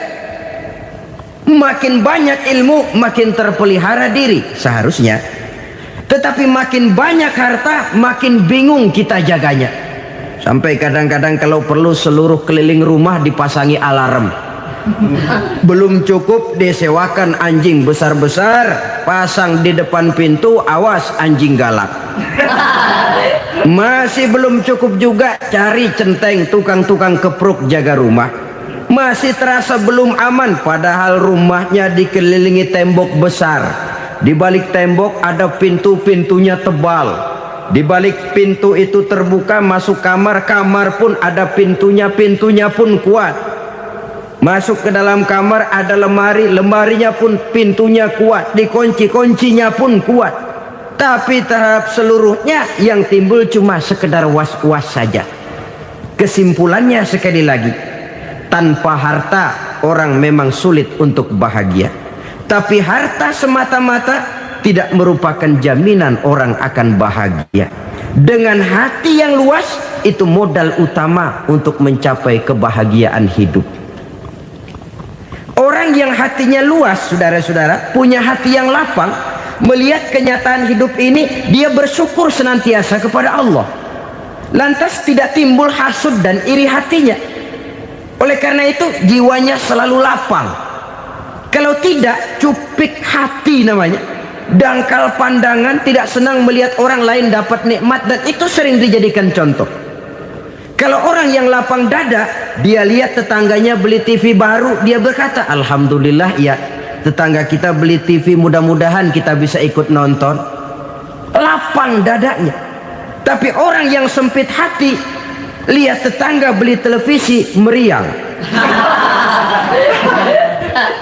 Enggak diapa-apain, meriang. Besoknya dengar tetangga beli motor, makin sakit, ke rumah sakit. Lalu di rumah sakit dengar tetangganya beli mobil, mati. Disiksa oleh perasaannya sendiri. Orang kalau hati sudah sempit dalam hidup, kemanapun dia pergi, sempit rasanya medan kehidupannya. Kemudian kita melihat juga ada orang yang menilai bahwa bahagia itu katanya kalau punya kedudukan yang tinggi, pangkat yang agung, wibawa yang besar. Mungkin betul, tapi mungkin juga tidak. Bergantung kepada hati orang yang punya pangkat itu. Sama dengan harta tadi. Harta akan membawa bahagia kalau dia jatuh ke tangan orang yang berhati lapang. Tapi harta akan jadi bencana kalau jatuh ke tangan hati orang yang sempit. Pangkat akan membawa bahaya kalau jatuh di tangan hati orang yang sempit. Lebih dari itu, kenyataan mengajarkan kepada kita bahwa ternyata pangkat dan jabatan tidak selamanya memberikan kebahagiaan dalam kehidupan. Bahkan resikonya kelewat besar. Beberapa bukti kita bisa ambil dari para pemimpin dunia yang menjadi korban lantaran pangkat dan jabatan yang disandangnya. Saudara ingat Presiden Abraham Lincoln dan John Kennedy dari Amerika dibunuh orang. Park Chung-hee dari Korea Selatan, Ziaur Rahman dari Bangladesh, Anwar Sadat dari Mesir, terakhir Indira Gandhi dari India, menjadi korban dari pangkat dan jabatan yang disandangnya dari orang-orang yang tidak senang dia memegang jabatan itu. Dia akan mudah mengundang bencana, sehingga pantas kalau seorang presiden terkemuka Amerika, Harry Truman namanya, dia mengatakan jabatan presiden itu, kata dia, seperti orang nunggang macan, naik macan. Harus kita taiki, kalau enggak dia bakal nerekam kita, ngeri katanya. Adapun orang yang hatinya lapang, kalau dia menerima pangkat dan jabatan, dianggapnya itu satu kesempatan untuk berbuat baik. Tapi orang yang berhati sempit, menerima pangkat dan jabatan, bukan kadang-kadang menerima, malah berusaha setengah mati mencapai dengan segala cara. Kalau perlu jilat atas, jilat atas. Jadi golongan sumuhun dawu. Jadi kelompok kulon nuwun, yes sir, yang kerjanya cuma oke bos. Kalau perlu jilat atas, jilat atas. Kalau perlu injak yang bawah, injak yang bawah. Perlu sikut kiri kanan, sikut kiri kanan. Yang penting pangkat dapat, jabatan dapat. Orang yang semacam ini, kalau sudah mempunyai pangkat dan jabatan, biasanya dia tidak menganggap itu sebagai amanah, tidak menganggap sebagai kesempatan berbuat baik, tapi malah kesempatan untuk memperturutkan hawa nafsunya yang dilatar belakangi oleh kesempitan hatinya tadi. Apalagi kalau orang memperoleh pangkat karena banyak mengeluarkan uang, seakan-akan pangkat dan jabatan itu sekarang macam proyek, pakai tender. Siapa yang berani bayar segini naik, nggak berani minggir. Padahal logikanya, kalau orang mencapai satu jabatan karena banyak mengeluarkan uang, hampir bisa dipastikan bahwa setelah jabatan itu dia pegang, langkah pertama yang akan dilakukannya ialah berusaha bagaimana uang yang dia keluarkan supaya kembali. Ya paling kurang pulang modal dulu dong. Soal mikirin rakyat soal nanti, tapi ini modal harus pulang. Itu celakanya kalau orang memperoleh pangkat dan jabatan cuma karena banyak mengeluarkan uang.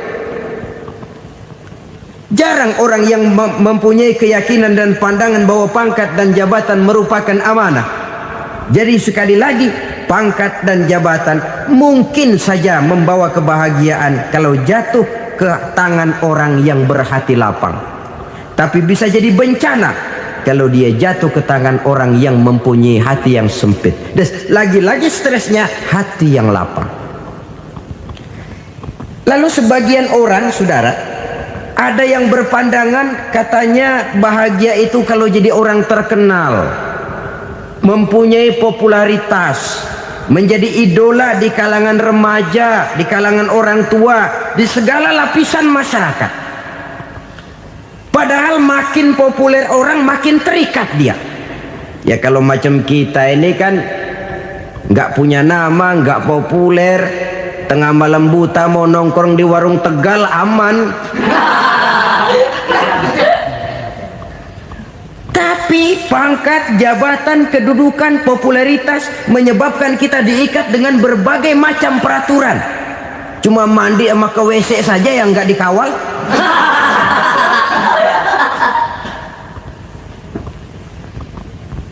Benarkah popularitas, ketenaran membawa kebahagiaan? Mungkin, ya, tapi mungkin juga tidak. Kenapa? Banyak orang-orang populer yang mengakhiri hidupnya secara tragis. Kita ambil beberapa nama. Di Amerika tahun 60-an ada bintang seksi paling terkenal yang dijuluki seks bom, bom seks. Sampai sekarang jadi legenda, namanya Marilyn Monroe. Singkatan double-nya itu inisialnya MM, Marilyn Monroe. Terkenal, top, sampai dia mati tahun 62. Namanya sekarang masih saja dibicarakan orang. Kenapa dia bunuh diri? Tidak punya hartakah dia? Banyak. Kurang populerkah dia? Seluruh dunia mengenalnya. Sejak rakyat kecil sampai pejabat tinggi dia punya hubungan. Kenapa? Jenuh. Dia terlahir dalam keadaan yatim. Setelah itu tidak lama dia berangkat remaja, ibunya meninggal. Pindah dari wanita asuh ke wanita asuh sampai 12 orang ibu angkatnya. Dan kekecewaan yang paling parah, setiap laki-laki yang dekat dengannya hanya seperti kapal berlabuh. Datang dan pergi silih berganti, padahal dia merindukan seseorang yang bisa melindungi hidupnya. Dia rindukan itu dan dia tidak pernah menemukan. Itu yang akhirnya menyebabkan dia minum pil tidur kelewat dosis, minum obat tidur kebanyakan, ya tidur terus sampai sekarang.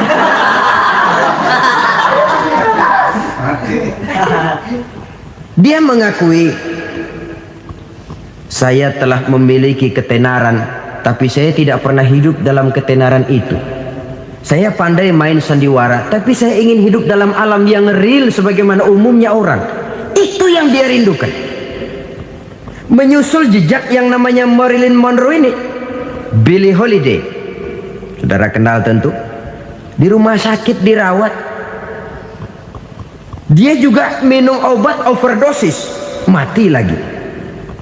Jimi Hendrix minum obat tidur overdosis kelewat batas, mati lagi. Lalu yang menghanyutkan diri di danau, Janis Joplin dan Brian Jones. Ini orang-orang populer, orang-orang terkemuka yang mengakhiri hidup secara tragis, bukan karena tidak terkenal, mungkin karena sudah saking terkenalnya. Contoh paling belakangan, Bruce Lee. Wah, ini tukang-tukang keprok tentu kenal siapa dia. Sampai sekarang pun tabir kematiannya masih merupakan misteri. Dan yang masih hidup juga menunjukkan gejala yang aneh. Michael Jackson, rumahnya di Beverly Hills itu dijaga sedemikian rupa, dan dia selalu curiga kepada setiap makanan harus steril, bersih dari segala macam kimia. Kemana dia pergi, itu tukang-tukang keprok sudah selalu menjaga dan mengawal, dan dia seakan takut menunjukkan mukanya yang asli.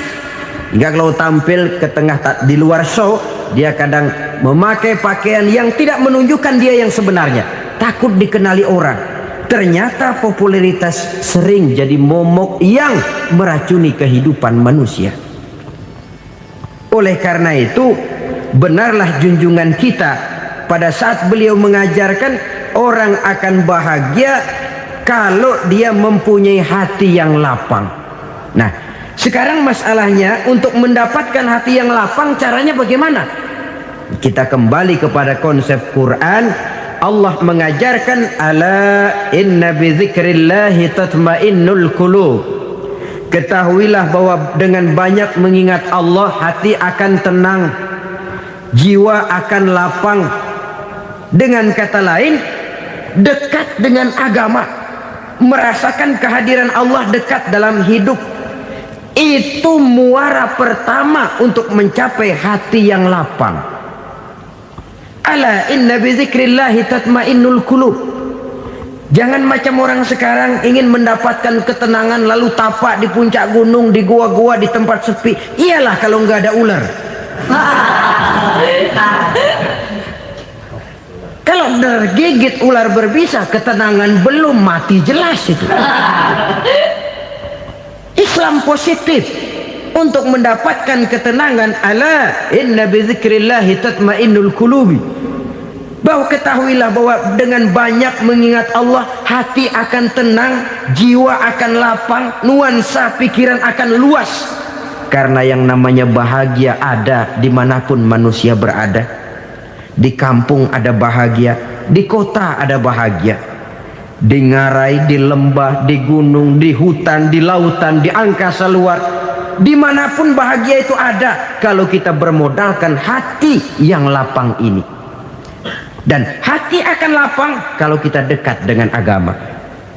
Dekat dengan harta buat sementara hati mungkin tenang, tapi ketenangan yang relatif dan temporer. Apalagi orang tiap kali tambah harta, tiap kali tambah rencana. Itu wajar. Mungkin sebelumnya saudara berpikir, kalau punya duit 5.000 enak nih. Begitu punya duit 5.000, aduh sayang kalau 10.000 aja. Tiap kali tambah harta, tiap kali lain rencana. Makin banyak rencana, makin menjauhkan kita dari yang namanya ketenangan. Padahal ketenangan merupakan unsur utama untuk mencapai bahagia. Dan ketenangan itu bermuara dalam hati manusia. Tengoklah kehidupan ini. Orang yang banyak harta dengan orang miskin, berbedakah rasa sakit yang mereka tanggungkan? Rasanya tidak. Walaupun si kaya tidur di kasur empuk berselimutkan sutra mahal, sementara si miskin meringkuk di balai bambu yang keras dan kasar. Apabila maut datang, dia juga tidak pernah pilih bulu. Maut datang menjemput si kaya di singgasana keemasannya, dikelilingi oleh para pengasuh, dayang dan idang serta para pengawal. Dan maut pun datang menjemput si miskin papa, sehingga ia tergelepar di tepian jalan. Kedua-duanya bernama mati. Kalau nyata bahwa sakit yang ditanggung si kaya tidak beda dengan sakit yang ditanggung si miskin, bukan harta semata yang membuat orang bahagia.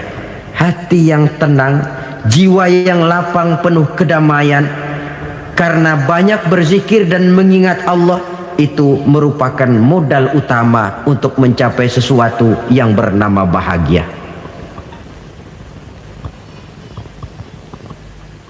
Saudara hadirin yang saya hormati, inilah yang pertama dari 4 ciri yang digambarkan oleh Nabi tentang tanda-tanda orang bahagia. Dan harus berangkat dari yang pertama ini, hati yang lapang. Ini yang harus kita miliki lebih dahulu. Baru nanti akan menyusul kepada poin yang ketiga, kedua, dan selanjutnya. Sebab kalau hati sudah terisi dengan jiwa yang lapang, seluruh persoalan insya Allah akan bisa kita atasi dengan sebagaimana mestinya. Yang kedua sekarang, tanda orang bahagia menurut baginda Nabi, markabun syariah. Orang bahagia itu, kata beliau, punya kendaraan biar cepat asal lancar. Artinya kemana dia mau pergi mudah. Apa maksud hadis ini? Kalau kita kaji lebih dalam, kendaraan itu kan alat transportasi. Transportasi tidak lain adalah usaha memudahkan komunikasi. Pindah dari situ kepada teori bahwa manusia adalah zon political, makhluk bermasyarakat yang tidak bisa memenuhi kebutuhan hidupnya secara sendirian. Kita memerlukan keberadaan orang lain dalam kehidupan ini. Untuk memakai baju saja kita sudah perlukan petani yang tanam kapas, pabrik yang memintal kapas jadi benang, pabrik yang menenun benang jadi kain, sampai kepada mesin jahit, sampai kepada tukang jahit. Itu cuma untuk memakai pakaian saja. Tidak seorang pun di antara kita yang sanggup memenuhi kebutuhan hidupnya secara sendiri. Kita perlu orang lain. Maka kebebasan dalam arti mutlak, kebebasan tanpa batas, itu tidak mungkin ada dalam kehidupan. Karena kita mengadakan yang disebut interaksi sosial. Setiap kegiatan kita tentu melibatkan orang lain. Menurut kita barangkali kita bebas jalan di jalan raya semaunya, tapi orang lain berkendaraan pun merasa bahwa ini ada juga jalan haknya. Dan begitu selanjutnya. Oleh karena itu, maksud dari kendaraan yang cepat ini adalah khulata'uhu ma'as solihin. Lingkungan pergaulannya terdiri dari orang-orang soleh. Pergaulannya luas. Kemana dia pergi ada temannya. Kesulitannya ada tempat dia cerita. Dan kesulitan kalau sudah diceritakan kepada orang lain, taruh kata orang itu tidak bisa menolong, namun menceritakannya kepada orang yang kita percayai, kan paling kurang sudah mengurangi beban jiwa, mengurangi tanggungan batin, merasa masih ada tempat kita cerita. Maka lebih baik orang awam yang mau bergaul ketimbang orang setengah alim tapi ngunci pintu. Sebab nantinya akan timbul sikap picik, cupik pandangan, dan tidak luas menghadapi kenyataan dalam kehidupan ini. Namun yang harus kita garis bawahi, pergaulan memang mesti luas. Namun jangan sekali-kali lupa bahwa pergaulan sangat besar pengaruhnya dalam ikut membentuk kepribadian manusia. Sehari-hari bisa kita bilang, kalau kita dekat sama tukang minyak wangi, sekalipun nggak dibagi minyaknya, baunya tentu dapat. Betul? Tapi dekat sama tukang elas, walaupun nggak kena apinya, asapnya mesti kena. Kalau Syauqi mengatakan lebih jelas lagi, man asyaral asyrafa asya musyarrafan wa muasyiral anzali ghairu musyarrafin. Awalam taral jildal hakira muqabbalan bisagri lamma sara jildal mushaf. Siapa yang bergaul dengan orang mulia, dia bakal ikut menjadi mulia. Tapi siapa yang berteman dengan orang hina, dia tidak bakal ikut menjadi mulia. Tidakkah kau lihat, kata Syauqi, kulit kambing yang hina pun dicium orang ketika menjadi kantong Quran. Kulit kambing hina, kalau dia sendirian gak ada yang mau cium. Tapi begitu dia bergaul dengan Quran, menjadi kantong Quran, dipakein minyak wangi, ditaruh di tempat yang tinggi, mau diambil dicium dulu, dibawa dengan penuh hormat dan hati-hati. Kulit kambing yang hina lantaran berteman dengan Quran, numpang mujur. Tapi coba lihat kalau kulit kambing berteman dengan kayu, jadi beduk, habis. Zohor dikemplang, asar dipukul. Itu pun sedikit saja, cuma salah milih teman. Yang temannya Quran dihormati orang, yang temannya kayu lantaran jadi beduk, gelap-gelap subuh orang udah kemplangnya.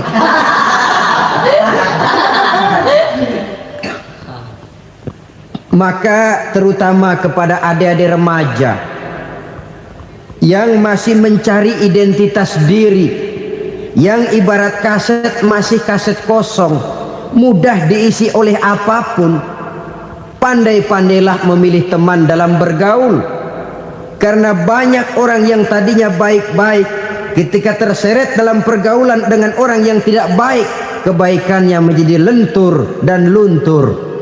Tapi berapa banyak bajingan-bajingan tengik, orang-orang yang berlumur noda dan dosa, tiap hari melakukan maksiat, namun bergaul dengan orang yang baik-baik, pada akhirnya sedikit demi sedikit beringsut dan berangsur dia terbiasa mengikuti kebaikan-kebaikan. Saya tekankan ini kepada remaja karena mereka masih mencari identitas diri. Apa yang mereka lihat mereka mau, apa yang mereka dengar mereka ingin tahu. Coba lihat kehidupan remaja. Pulang nonton film Rambo, pengen jadi Rambo, gagah, maunya belekai melulu. Pulang nonton film Superman, pengen bisa terbang. Pulang nonton India, nyanyi melulu. Wajar, mereka masih mencari identitas diri. Saya ini sebenarnya siapa? Lingkungan, pergaulan akan membentuk itu. Karena itu pandai-pandailah bergaul, karena ia sangat besar pengaruhnya dalam ikut membentuk kepribadian manusia. Apalagi sifat yang jelek lebih cepat menularnya ketimbang sifat yang baik. Sifat yang baik, watak yang soleh itu lambat sekali untuk menular. Tapi yang tidak baik, kan prosesnya mah kalau remaja biasanya mula-mula dengar. Karena dengar lalu pengen tahu. Karena pengen tahu lalu ngeliatin. Begitu ngeliatin kan pengen nyobain. Setelah nyobain ketagihan. Nah, ini prosesnya. Yang namanya ganja, morfin, narkotik awalnya kan begitu. Mula-mula denger katanya kalau sudah fly to the sky, sudah melayang ke langit katanya, disitulah puncak kebahagiaan. Mulanya cuma denger, karena denger pengen tahu, karena pengen tahu lalu ngeliat kumpul sama orang yang suka ngeganja. Setelah ngeliat, nah pengen ngerasain. Begitu ngerasain enak juga, ketagihan. Kalau sudah ketagihan jadi penyakit kronis, bisa merembet kepada yang lain. Iya, kalau orang tuanya mampu untuk beli morfin, beli ganja. Kalau tidak kan pikirannya ngayap, jemuran siapa ya gue sabet. Timbullah perbuatan-perbuatan negatif yang bermula dari salah pergaulan. Apalagi buat adik-adik remaja yang tinggal di kota-kota besar, yang pengaruh budaya, pengaruh kesenian, pengaruh struktur kehidupan yang nampak makin individualistis, di mana persaingan tajam, tensi ekonomi tinggi, orang mudah mengalami stres. Pandai-pandailah dalam bergaul, sekali lagi, karena ia sangat besar pengaruhnya dalam ikut membentuk kepribadian manusia. Orang bahagia punya kendaraan yang cepat, artinya punya pergaulan yang luas, dan lingkungan pergaulannya terdiri dari orang-orang yang soleh. Kemana dia pergi ada teman, kesulitannya ada tempat dia cerita. Tapi kalau sudah menyendiri, hidup sendiri, kesulitan dipikiri sendiri, bisa mati belum waktunya. Tidak ada tempat berbagi rasa, tidak ada tempat bercerita, tidak ada tempat mengurangi beban dalam kehidupan. Pantas betul kalau Islam sangat menggalakkan dan menganjurkan orang kalau sudah sampai waktunya itu untuk melangsungkan nikah. Kata Nabi, ya ma'syaras syabab man istata'a minkumul ba'at falyatazawwaj. Hai para pemuda, kalau sudah mampu memberi nafkah, kawinlah, nikahlah kamu. Kenapa? Sudah ada teman hidup, tempat berbagi rasa. Kesulitan kalau ada tempat cerita akan lebih ringan ketimbang kita telan sendiri, walaupun bobot kesulitannya sama beratnya. Saudara-saudara kaum muslimin rahimakumullah, inilah ciri yang kedua, punya kendaraan biar cepat asal lancar. Kemana kita mau pergi gampang. Dengan kata lain, setelah hati yang luas, pergaulan yang luas.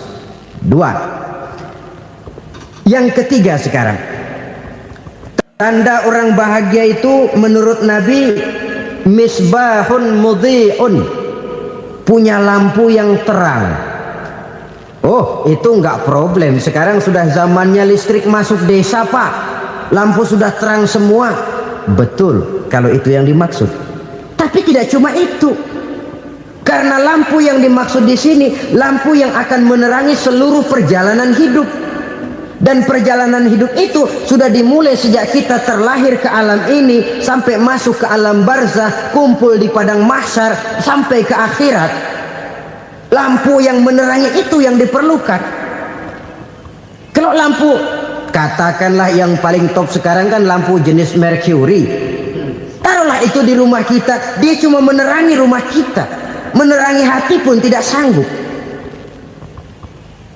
Bila kita masuk ke alam barzah, alam kubur, sanggupkah si Mercury yang begitu terang menerangi alam barzah kita? Tidak sanggup lagi. Sanggupkah lampu yang ratusan watt, bahkan puluhan ribu watt menerangi kehidupan di padang mahsyar? Tidak akan sanggup lagi. Kalau demikian, yang dimaksud lampu yang terang di sini apa? Tidak lain amal soleh, kebajikan yang kita lakukan dalam hidup. Itu yang akan jadi lampu penerang. Di dunia nama kita akan terang, jasad kita boleh hancur terkubur tanah, tapi nama kita akan dikenang orang. Begitulah kalau orang meninggalkan kebajikan dalam hidup seperti sekarang.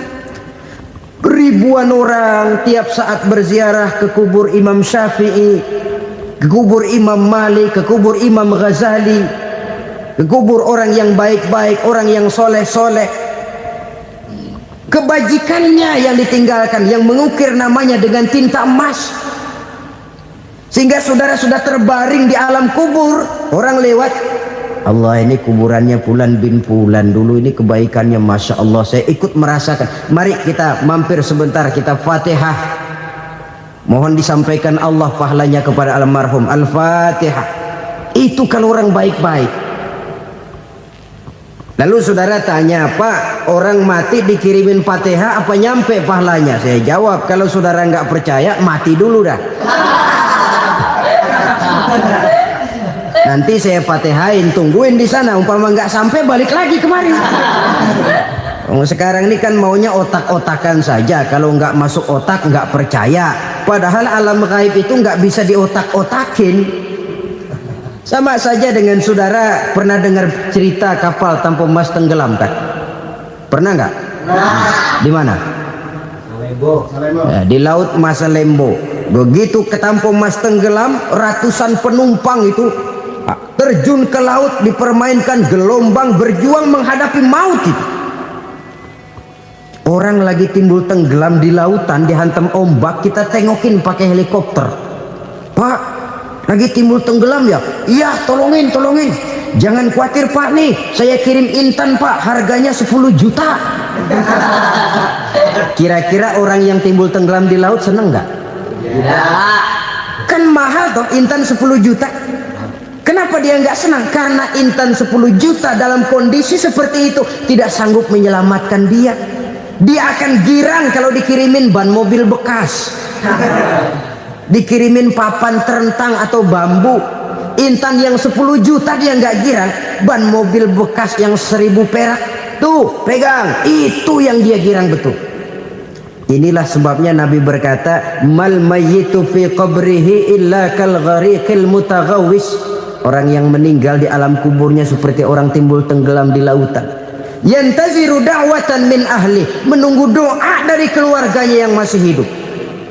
Duh, bapak saya sudah meninggal, saya sayang benar sama dia. Kirimin kulkas ke kuburannya Itu sama saja dengan tadi orang tenggelam di lautan dikirimi intan yang harganya 10 juta, ndak sampai. Begitulah kalau kebajikan yang kita tinggalkan dalam hidup, sudah mati pun kubur kita masih diziarahi orang. Tapi kalau jahat yang kita tinggalkan, boro-boro lah orang mau doa lewat dekat kuburan kita juga serem. Tuh bajingan no, dulu mati dipendem di situ tuh. Jangan lewat situ, ntar kesurupan, jangan. Lewat saja orang ngeri. Konon lagi membacakan Fatihah dan mengirimkan doa. Hidup pada hakikatnya adalah kesempatan untuk berbuat baik. Maka sekali kesempatan itu diberikan, manfaatkan dengan sebaiknya. Sebab kesempatan kedua tidak akan pernah ada. Kesempatan berbuat baik di sini, di akhirat sudah pembalasan namanya. Sekali kesempatan itu dicabut, dia tidak akan pernah dikembalikan lagi. Kata Iqbal, hidup tidak mundur ke belakang, Bung. Berhenti diinjak orang, mundur hancur. Tidak ada kata mundur dalam hidup ini. Berhenti diinjak orang, mundur kecebur. Tidak ada kata lain, harus maju dalam kehidupan dalam artian yang positif. Hidup adalah kesempatan untuk mengumpulkan kebajikan yang sebanyak-banyaknya. Di situ nilai daripada manusia.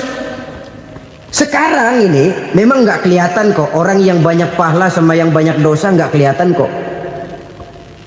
Barangkali kalau habis bikin dosa palanya pada benjol, mungkin orang takut sama dosa. Tapi sekarang sama saja, orang yang banyak dosa dengan yang nggak banyak dosa jalan bareng dari belakang, sama, nggak kelihatan beda. Tapi ada waktunya di mana pahala memegang peranan, di mana dosa diperlihatkan. Sama saja kalau kita bawa mobil siang, lampu kan nggak begitu berfungsi. Apa lalu bilang, alah ini lampu berat-beratin, copot-copotin aja dah. Tidak perlu begitu. Kenapa? Pada satu saat malam senja akan datang. Bila matahari terbenam, senja pun datang, gelap mulai merayap, disitulah baru terasa perlunya lampu. Pahala begitu. Sekarang orang yang nggak ada pahalanya, nggak kelihatan dalam kehidupan. Tapi pada satu saat senja kehidupan akan datang, ajal merenggut nyawa, malam merayap, dan hidup mulai diliputi kegelapan di alam barzah. Dikala itu kalau nggak punya lampu, alangkah malangnya kita. Sebab amal yang baik, kata Nabi, di alam barzah itu akan diciptakan menjadi perempuan yang cantik menemani kita. Amal yang jahat akan menjadi orang yang paling jelek nemenin kita. Udah di tempat gelap yang nemenin jelek.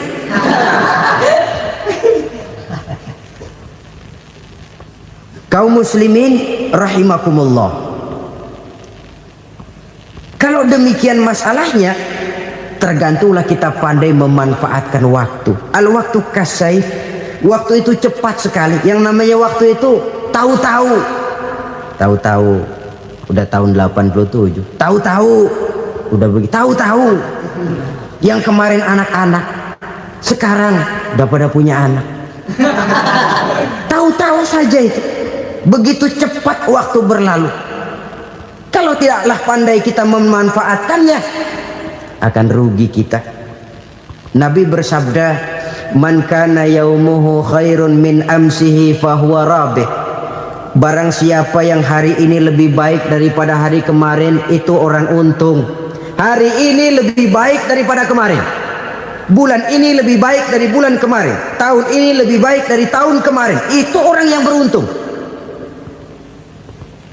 Tahun kemarin sembayangnya maghrib doang, sekarang udah tambah isya. Tahun kemarin cuman Idul Fitri aja ngancem bener, sekarang udah tambah Jumat, lalu tambah lagi maghrib, tambah lagi isya, dan selanjutnya. Hari ini lebih baik daripada kemarin, itu orang yang beruntung. Wa man kana yaumuhu mislu amsihi fahuwa khasir. Lalu barang siapa yang hari ini sama saja dengan hari kemarin, itu orang rugi. Hari ini sama dengan kemarin, rugi itu. Bulan ini begitu, bulan kemarin begitu, tahun ini begitu, tahun lalu juga begitu. Rugi itu orang. Rugi apa? Rugi umur. Umur tambah, amalan nggak pernah tambah. Dan saya pikir lebih merupakan azab ketimbang nikmat kalau orang dikasih panjang umur cuma untuk numpuk dosa. Mending mana? Panjang umur banyak dosa sama pendek umur dikit dosa? Mending mana? Mending mana? Ya, paling mending tentu panjang umur banyak pahala. Tapi kalau tidak, sekali lagi, lebih merupakan azab ketimbang nikmat kalau orang diberikan panjang umur tapi cuma untuk sekedar menumpuk dosa. Kehilangan kesadaran bahwa dunia bukan terminal akhir dari satu perjalanan. Dia cuma halte di mana kita berhenti sebentar untuk menuju kepada terminal yang hakiki. Saudara-saudara kaum muslimin rahimakumullah. Inilah lampu yang akan menerangi kehidupan. Amal yang kita lakukan di dalam kehidupan. Jadi yang dimaksud dengan lampu yang terang, kebajikan yang kita kerjakan dalam hidup. Nah, setiap orang di awal tadi saya bilang ingin bahagia. Bahagia itu kan hakikatnya kumpulan senang dan selamat. Senang, selamat. Apa bedanya? Senang tapi tidak selamat, nggak bahagia. Selamat tapi nggak senang, nggak bahagia orang. Contoh, kalau orang korupsi, duitnya banyak, senang dia, tapi keselamatannya. Ada tentara baris di samping rumahnya udah bingung, padahal tentara latihan. Tentara cuma latihan, dia bingung. Senang, tapi karena keselamatannya tidak terjamin, dia tidak bahagia. Sebaliknya pegawai negeri jujur benar, cuma segaji-gajinya, selamat nggak korupsi, tapi melarat, ya nggak bahagia juga, kurang senang. Kesenangan dan keselamatan untuk dunia saja, ya sekali lagi, kalau cuma sekedar untuk dunia saja, bisa dibeli pakai uang. Bisa dibeli pakai uang. Saudara ingin selamat, bisa dibeli pakai uang. Saudara ingin senang, bisa dibeli dengan uang. Tapi setelah mati masuk ke alam barzah, habis kekuasaan uang. Nggak bisa lagi beli keselamatan pakai uang, tidak mungkin lagi membeli kesenangan dengan uang. Di situ pahala yang megang peranan. Makin banyak pahala, makin banyak saham untuk membeli kesenangan dan keselamatan, untuk memperoleh yang namanya bahagia. Dan jangan lupa loh, di alam barzah kita nggak sebentar, menunggu datangnya kiamat. Loh iya, kalau kita begitu dikuburin terus kiamat datang, untung. Tapi kalau masih harus 1000, 2000, puluhan ribu tahun yang akan datang dalam satu penantian yang begitu lama tanpa saham untuk memperoleh kebahagiaan, satu kemalangan yang tidak ada pernah putus-putusnya. Janganlah tergelincir oleh kebahagiaan sebentar yang menipu dengan mengorbankan kebahagiaan hakiki yang berjangka panjang. Apa artinya senyum sejenak kalau harus ditebus dengan tangis seumur hidup? Biarlah kita minum jamu, pahit memang, getir memang, tapi kan besok badan sehat. Daripada sekarang minum sirup, manis memang, enak memang, tapi bibir pada jontor besok. Sirawan, batuk, nggak karu-karuan. Banyak orang tertipu oleh kesenangan yang sebentar. Padahal laisa kullu ma yalma'u zahaban. Belum tentu semua yang berkilat itu emas. Belum tentu semua yang gemerlap itu intan. Karena itu marilah manfaatkan kesempatan yang diberikan Allah ini untuk mengumpulkan kebajikan yang sebanyak-banyaknya. Yang terakhir sekarang, yang keempat, tanda orang bahagia kata Nabi. Zaujatun salihah. Orang bahagia itu tanda yang keempat kata Nabi, punya istri biar cakep asal taat. Sudah surga itu sudah. Cakep taat. Istri kayak gitu, kalau belum mati jangan dikuburin dulu itu. Sudah cakep taat lagi. Tapi kadang-kadang enggak, udah jelek ngadat melulu. Apa yang mau dipilih? Sebab itu Quran mengatakan istri pakaian untuk suami, suami pakaian untuk istri. Kenapa suami istri diibaratkan pakaian? Alangkah tingginya gaya bahasa Quran ini. Suami istri teman hidup, hidup perjalanan panjang. Sejak kita dalam rahim sudah ada hidup kan di sini. Sampai ke alam dunia, masuk ke alam barzah, kumpul di padang mahsyar, sampai menuju akhirat, itu perjalanan hidup. Carilah istri atau suami teman hidup yang membawa manfaat tidak hanya kehidupan di dunia ini, sampai di alam barzah, sampai di padang mahsyar. Suaminya mungkin meninggal lebih dulu, atau istrinya mungkin meninggal lebih dulu, tapi suami atau istri yang masih hidup berbuat kebajikan. Suami saya meninggal, ada hartanya, saya sedekahkan, niat pahala untuk almarhum suami saya. Ini teman hidup. Tidak dibatasi dan tidak bisa dipisahkan oleh maut sekalipun. Zohirnya mungkin pisah, badannya mungkin pisah, tapi hatinya, jiwanya, kebersamaannya dalam menghadapi kehidupan. Karena itu, saudara-saudara, bahasa Quran indah. Suami istri diibaratkan seperti pakaian. Apa fungsi pakaian? Pertama, pakaian jadi kebanggaan. Artinya suami harus menjadi kebanggaan istri, istri harus jadi kebanggaan suami. Yang kedua, pakaian itu kan fungsinya menutup aurat. Artinya sesama suami istri harus saling menjaga kekurangan masing-masing. Jangan malah sesama suami istri saling membongkar rahasia dan aibnya sendiri-sendiri.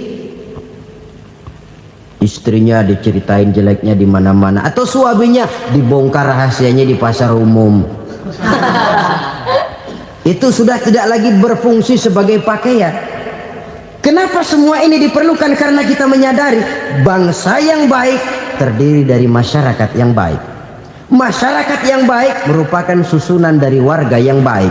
Warga yang baik adalah terdiri dari rumah tangga yang baik. Dan rumah tangga yang baik merupakan susunan dari pribadi yang baik.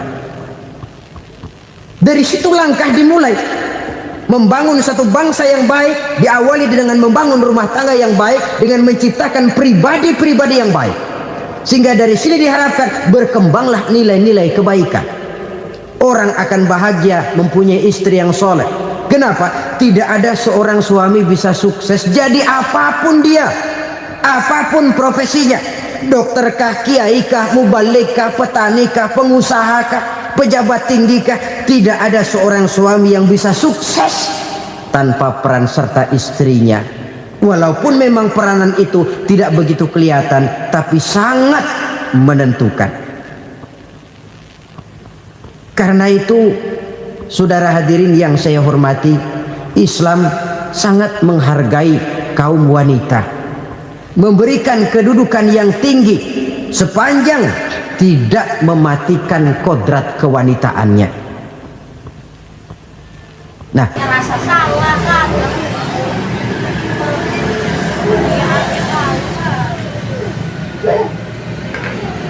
Malah berjalan sekali.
Orang-orang kebanyakan pote bikin pote apa? Sabun cair ada nggak? Sok klinik beta. Enggak sabun mandi yang cair. Oh, enggak. Mama ini mati enggak tuh token? Alhamdulillah. Sekat 100. 100 lah.